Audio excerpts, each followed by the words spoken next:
Narayana.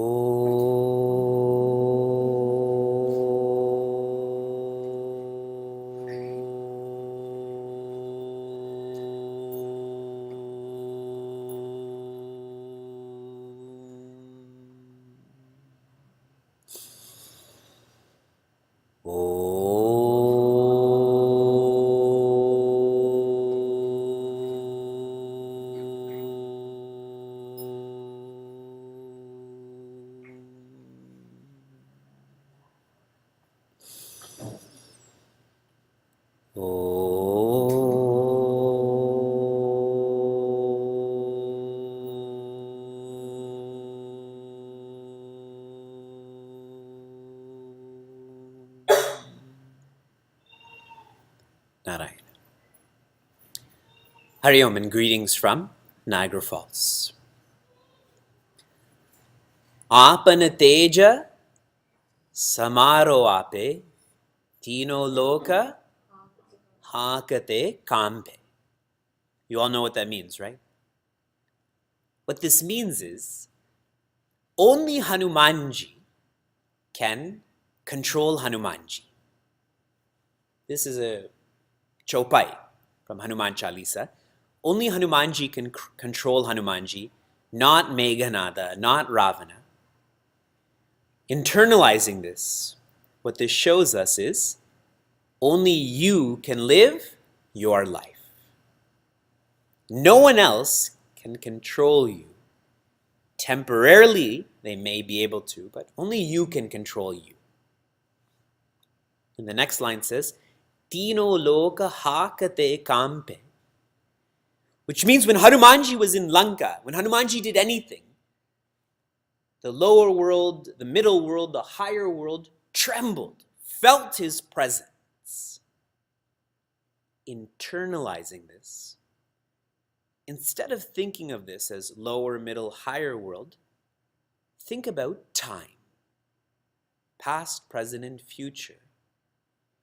It is those who live a full life, those who are most disciplined, that are remembered, isn't it? In the past, in the present, in the future.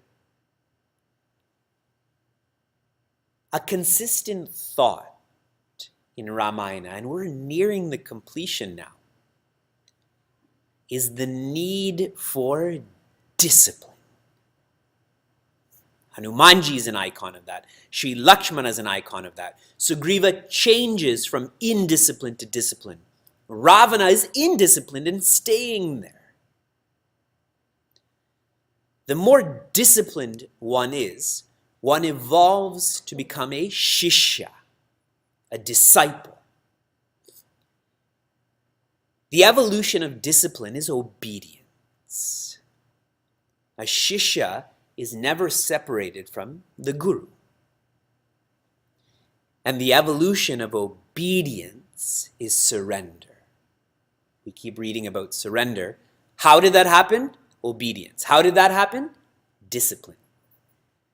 In surrender, the shishya is not close to the guru. The shishya becomes one with the guru. Yeah? When Hanumanji tears his heart open, who's in there? Bhagwan Rama. They're not separate. And I'll share this in a lighter way. Have you all seen the Kung Fu Panda movies? If you haven't, where do you live? If you haven't, you must start watching the Kung Fu Panda movies. There's 3 parts. In part 1, there's one scene that always caught my attention. Po, who becomes the dragon warrior, is interacting with Master Shifu. He's the mouse. And Master Shifu is practicing discipline, and all of a sudden, Master Ugwe, he's the turtle, calls him. And immediately, Master Shifu stops his discipline and runs to Master Ugwe. And Po questions him, saying, why do you always listen to him? This is part 1, where Po is finding himself. And as Master Shifu is running away, he stops and says, don't mistake my obedience for weakness. His obedience is not weakness. His obedience is strength. And as you fast forward in the movie, Master Ugwe gives his Shakti, he gives his essence to Master Shifu. What a lovely Guru Shishya Parampara.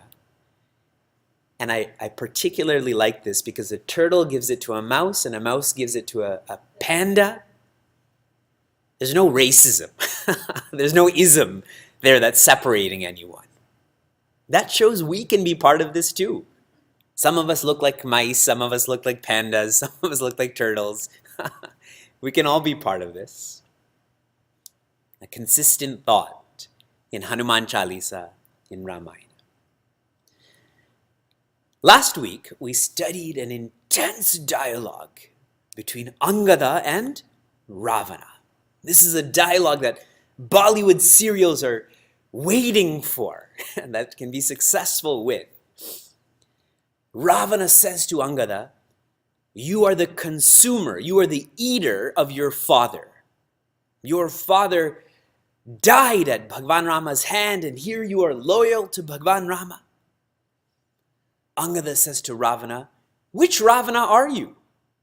Are you the Ravana that was stuck in the armpit of my father? Are you the Ravana who's lifted Bhagwan Shiva's mountain? Are you the Ravana who was defeated by Sahasrabahu?" There's lots of stories of Ravana. Which one are you? Ravana says. He doesn't say, but he's very careful with Angada. Because the last time he was careless with the monkey, what happened? Lanka burned down. So now Ravana's thinking 10 times before he says something, before he does something. There's nothing else to burn down. Angada says, why Bhagwan Rama has sent his messengers and has not come? He's like a lion and you're like a frog. Is there any honor in a lion fighting a frog? Frogs fight with frogs. Lions should fight with lions. You're not a lion. Ravana then says, enough. And he says, go get Angada. And as soon as he says it, what does everyone do? Nothing. Everyone is just sitting there. They're not scared of Ravana anymore. They're scared of Hanumanji. They're scared of Angada. So Ravana gets up. No one else is doing it, so he gets up to try to move Angada's foot. And as soon as he tries to do that, what does Angada do? He moves his foot. And he says, fool, don't touch my feet. Go touch Bhagwan Rama's feet. And there's deep significance here.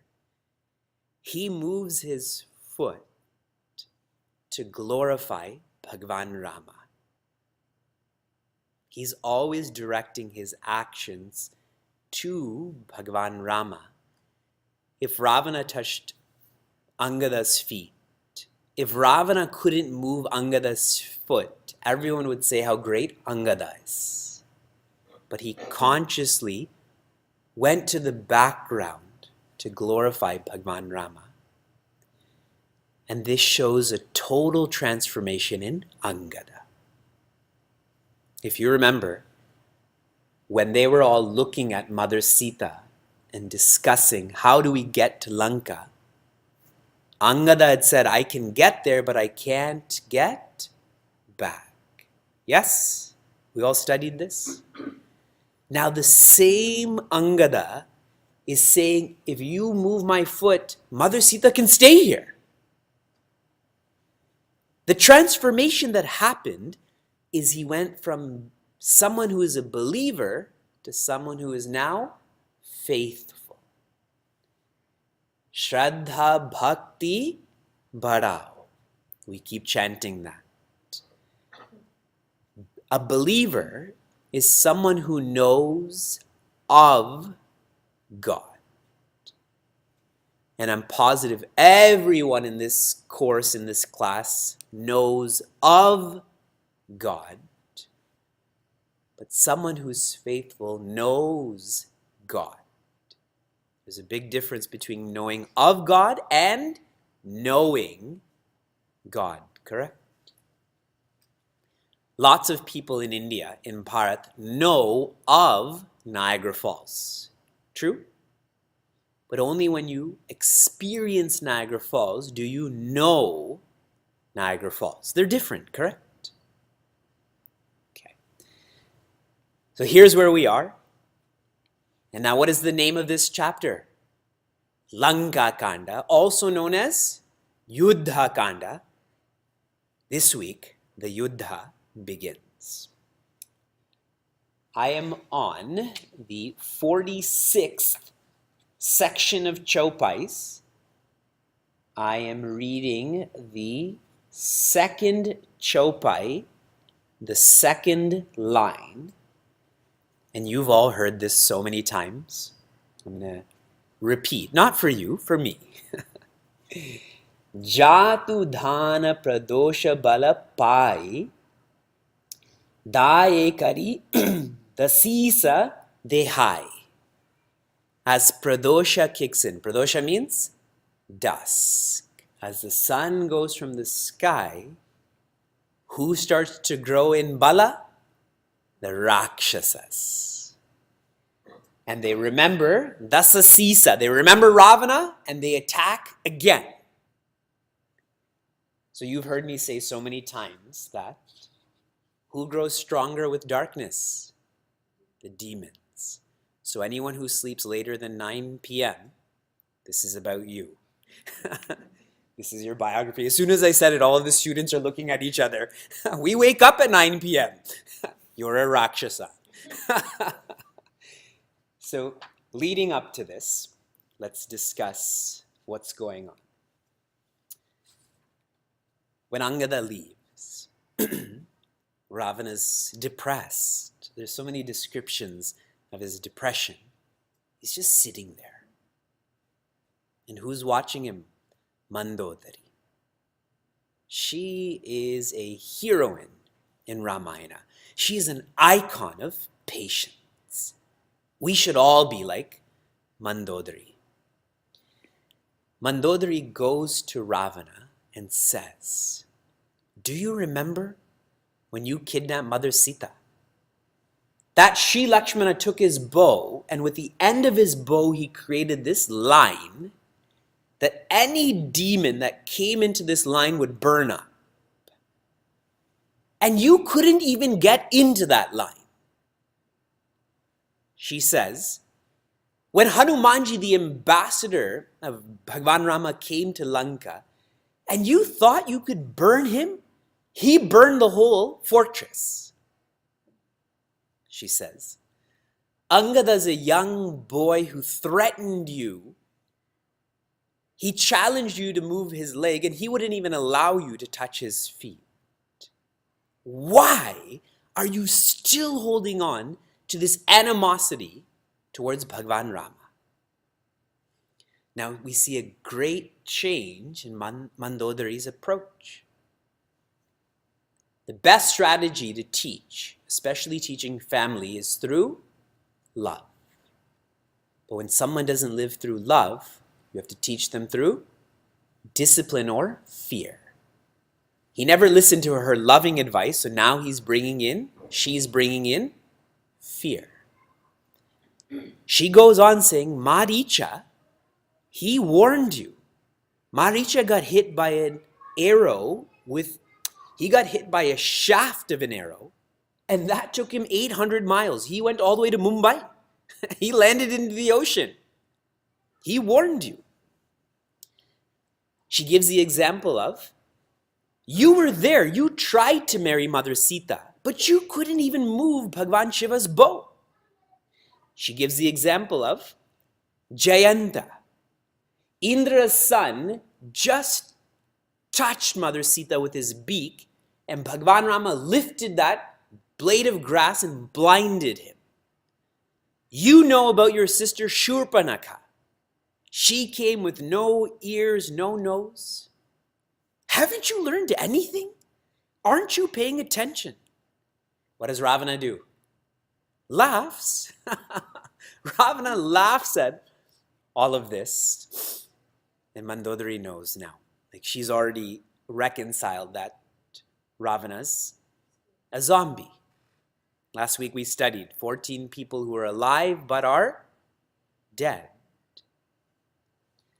So now we shift to Bhagavan Rama's camp. For all of the people who have studied Mahabharata, Bhagavad Gita, who started the war? The Pandavas or the Kauravas? Who commenced the war? The Kauravas did when Bhishma blows his conch. That was the first sign of aggression triggered by Kauravas. In Ramayana, it is Bhagavan Rama who initiates the war. He says, enough waiting. Our peacekeeping has failed, which means we have to take peace then. So he initiates the war and says, all of the monkeys, you divide yourselves in 4 sections, go to the 4 gates, and start to destroy all of the Rakshasas. And those monkeys go chanting, Jaya Raghuvira, Koshala Dhisha. And everywhere this is resonating. And while this is happening, then Ravana retaliates. This is not shared in this Ramayana that we're studying. In Mahabharata, how many units of army are there between the Pandavas and Kauravas? 18 Akshohinis, which really means millions. What is shared in Ramayana is that Ravana's orchestra was as big as how many units of warriors and armies there were in the Mahabharata. So there was a huge commotion of tablas and mridangams and cymbals and so much noise. And the Rakshasas went forth. What are monkeys good at? In Hindi, they say, you know when someone copies you, what did they say? Don't be a monkey or nakal, right? Bandars are good at nakal. So these monkeys, when they heard all of this noise, they started doing the same, but with their mouth. They were like beatboxers. They were natural beatboxers. So they were making tabla sounds and mridangam sounds with their mouth. So there was lots and lots and lots of noise going on and lots of fighting. And I don't want to give too much emphasis to this. But if you've ever seen any of the Lord of the Rings movies, that's all been copied from here. The monkeys would jump up into the fortress, grab a Rakshasa, and then jump down with the Rakshasas underneath their feet. So they would crush them, then go back and get another one. And they would just do this back and forth. Sometimes they're monkeys, right? They would bite the Rakshasas' necks and throw away the heads and keep the bodies. Other times they would keep the heads and throw away the bodies. And like worms, the heads would be moving. They would still be talking without the body. Sometimes the bodies would be moving without the heads. So all of this is described. So what's the Vedanta in all of this? So I shall share. I want you to do an exercise. I want you to count how many people tried to advise Ravana. How many people and how many times? And I share this because Mandodari, she went back again. But now she completes her advice by saying, death doesn't come with a rod in hand. Death is when one becomes indecisive, indiscriminate. So she's observing with Ravana, he's become indiscriminate, he's become indecisive. And that's a deep message. We all think of death as the reaper with that sword. We think of death riding on a horse in black. But Mandodari says death is when someone becomes aviveki. They don't know what reality is. Death is when someone becomes adharmic. There's no growth in their life. And it really makes us think about us.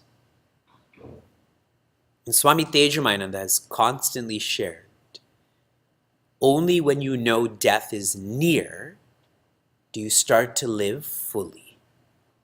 When you know death is near, do you start to live fully? Whenever we feel indiscriminate, whenever we feel indecisive, remember that death is near. And what that means is I need to be careful, I need to be thoughtful to start to be decisive, to start to be someone who knows what's important and what's not important.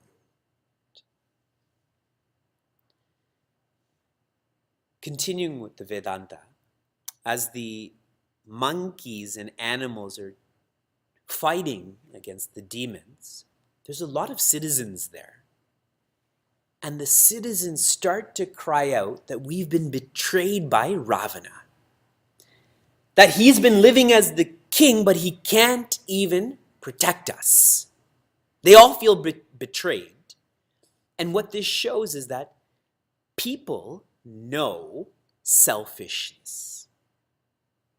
When I'm selfish, you know I'm being selfish. I may present a front, but you will know if I'm selfish, and I will know if you're being selfish.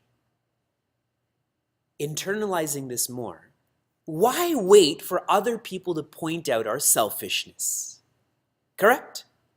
I should be vigilant, I should be sensitive to know that I am selfish so other people don't get hurt. All of the people living in Lanka are not like Ravana. There's civilian casualties. We see that in the world too, right? And this is all fueled by selfishness. At one point, as Angada and Hanumanji are fighting, they're finding all the generals, the people who are leaders in Ravana's army, and they're throwing them to Bhagwan Rama. And they're landing at Bhagwan Rama's feet. And what does Bhagwan Rama do? He sends them to Saket. He sends them to where he lives. All of those generals. Now someone would think, these generals are trying to kill Bhagwan Rama. They're supporting the kidnapping of Mother Sita. But we've all heard, as you think, so you become. In this case, as you think, so you develop. Who are these generals thinking about? They're thinking about Bhagwan Rama. So if these generals can be enlightened just by being hostile towards Bhagwan Rama, what about us? Shouldn't we have the faith that if I do japa every morning, while I'm driving, I'm remembering Om Namah Shivaya, that this will work? But we don't have too much faith in repeating God's name, isn't it? But here this is being shown. And finally, where we left in our Chaupai, there are 3 periods to the day. The Sattvic, which is conducive towards quietude, Rajasic, which is conducive towards aggression, and Tamasic, which is conducive towards laziness. When does the Sattvic part of the day begin? Morning. What time in the morning? Because everyone's morning is very different. Some say 4. What I've read is 3. Okay, I'm reading deeper scriptures. 3 a.m. is when it's called Brahma Muhurta. It's the period of time when reality or infinity is most easy to relate to. 3 a.m. to 9 a.m. It is the lightest part of the day. Light in the sense that darkness goes away. 9 a.m. to 9 p.m. is the Rajasic part of the day when we're most aggressive. And I keep referencing traffic begins. Stock markets open. We eat. We transact. It's when the mind is most powerful. The implementer, the executor. And 9 p.m. begins, Tamasic part of the day, when we are most lazy, when we're most physical, most identified with the body. Yesterday, a group of us ran the Cleveland Half Marathon. One of our mission members ran the full marathon. And as I was driving back to Niagara, my body was very stiff. And when I came back to Niagara, then it was hard for me to bend my knees. And I wasn't mentally tired, but physically tired. I felt very tamasic, very identified with my body. And all I wanted to do was be horizontal. So that happens to us every day at 9 o'clock, isn't it? 9 p.m. is when the laziness kicks in. And here Goswamiji is saying, when the light comes, those who have light in here, they grow stronger. When the darkness comes, those who are dark in here grow stronger. And you may feel that this thought is harsh, but if you've ever tried to be a morning person, you know the truth of all of this. Tamasic people justify that they're a night person, when in actuality, every being, including nocturnal animals, revolve around the sun. When the sun goes down, we should go down. When the sun comes up, we should be ready to greet the sun. What do we call those yogasanas? Surya Namaskara. Namaskara means I'm welcoming the sun, isn't it? We do Surya Namaskara at 7:30 p.m. The sun's not there anymore, especially in colder places.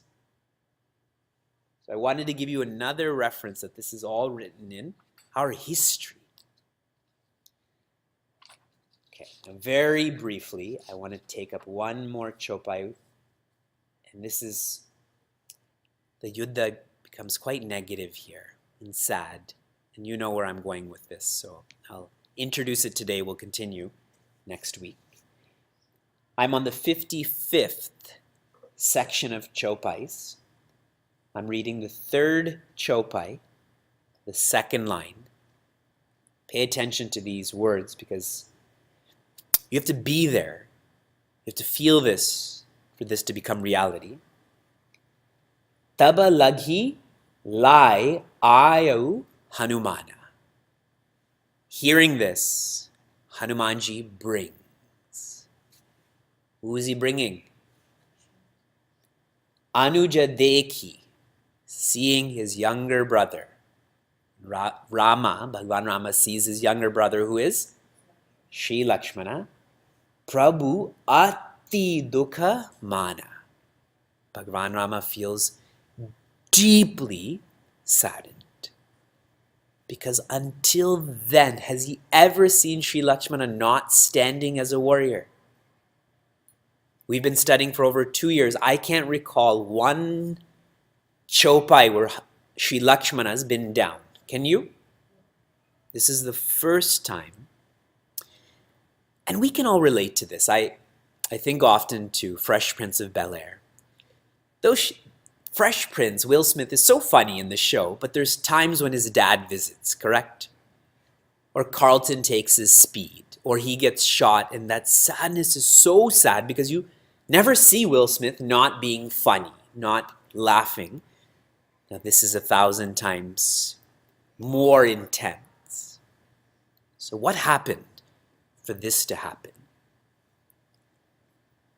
Day 1 of fighting is going on. I described to you some elements of this fight. It's really cool. At one point, the monkeys are throwing the Rakshasas into the ocean. Why into the ocean? Because those same alligators and fish help them, correct? To cross over, so they're feeding the help, isn't it? If someone drives you, and this happens in India more, if a chauffeur drives you, you should feed them first before you eat, correct? So they're looking after that. And at the end of day 1, now they're doing a count of what happened that day. And on the first day of battle, half of Ravana's forces have been wiped out, including already 2 of Ravana's sons have died too. And so Ravana says, what do we do? So Ravana's mother's father, that's his maternal grandfather, his name is Malyavan. Malyavan says, how much more proof do you need that this is not immortal? Everyone is dying, and still you don't feel it's right to return Mother Sita. And Ravana just gets angry. The more wrong you are for someone who's insensitive, we just become more angry, isn't it? When we've done something wrong and someone criticizes us, we just become more defensive. For someone who's insensitive. And hearing all of this, Ravana's son, Meghanada, and he's an intense personality. What is his other name? Indrajit. Meghanada, the one who sounds like a cloud, the one who's defeated Indrajit, says, no more talking.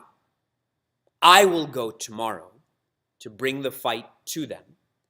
And when Meghanada goes there, he starts shooting arrows that are described as snakes with wings. Now you imagine how fast and vicious a cobra is. Imagine a cobra with wings. His arrows are hitting every target. He's shooting 10 arrows at a time, 20 arrows at a time. He's like the elves in Lord of the Rings. You know, it's just so fast you can't even see those hands moving. So this is all going on. And at one point, Lakshmana goes there because nobody can stop Meghanada. And Lakshmana's nearly destroyed Meghanada. But then, Meghanada releases the Veera Ghatini. Veera Ghatini is a weapon that makes someone who's Veera means courageous, puts them in a coma.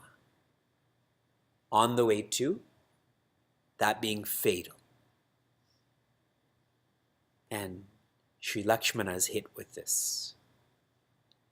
Meghanada was preserving this for Bhagwan Rama, but he had no choice but to use this on Sri Lakshmana. And when Sri Lakshmana goes into that coma, Meghanada tries to carry him to Lanka, but he can't move him at all. Thousands of Rakshasas try to move Sri Lakshmana, but he's immovable. But I just described to you that Hanumanji brings in Sri Lakshmana to Bhagwan Rama. So some Vedanta to all of this.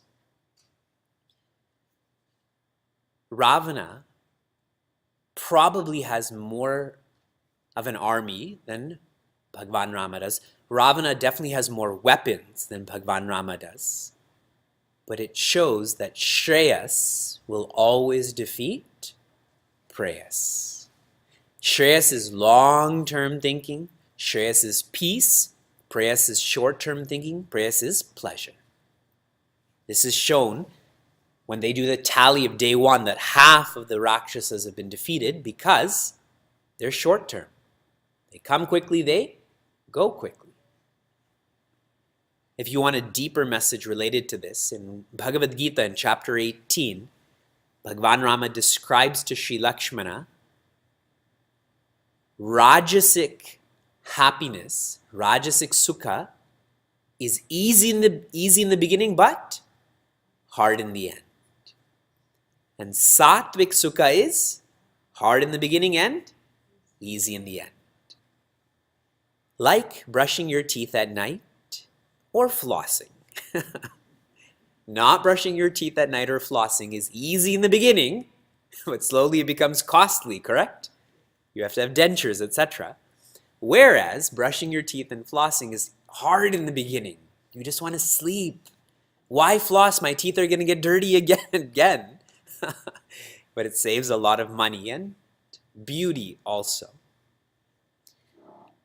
Now, one last element of Vedanta, of symbolism. So this is important. Sri Lakshmana is an icon of what? Who does he symbolize? Vairagya or independence. Meghanada symbolizes or is an icon of what? Desire. Of desire. For someone who's us, we're trying to be independent, correct? We're trying to be independently joyous. That's why we're here. Sometimes desire hits us, right? To binge on Netflix, as an example. To spend outside of our means. To commit to what we can't commit to. So desire hits us. And temporarily we're in that coma. But what is shown by Meghanada and the Rakshasas not being able to lift Sri Lakshmana is someone who's truly independent will temporarily be hit by desire, but will not be permanently carried away by that desire. The Rakshasas cannot lift him, and more so, this Veera Ghatini is supposed to kill, not just put someone into a coma, etc., but we all know that Sri Lakshmana does not die. Someone who's genuinely independent, strongly independent, they cannot be killed by desire. It's something that is short term, but they cannot be lifted away, they cannot be killed. So for us too, to be more established in independence, and the way to be more established is to be supported by those who are independent. Who carries Sri Lakshmana? Hanumanji. When we surround ourselves by those who are dependent, we become more dependent. When we surround ourselves by those who are independent, our independence deepens. This is what we're doing with each other. Oh.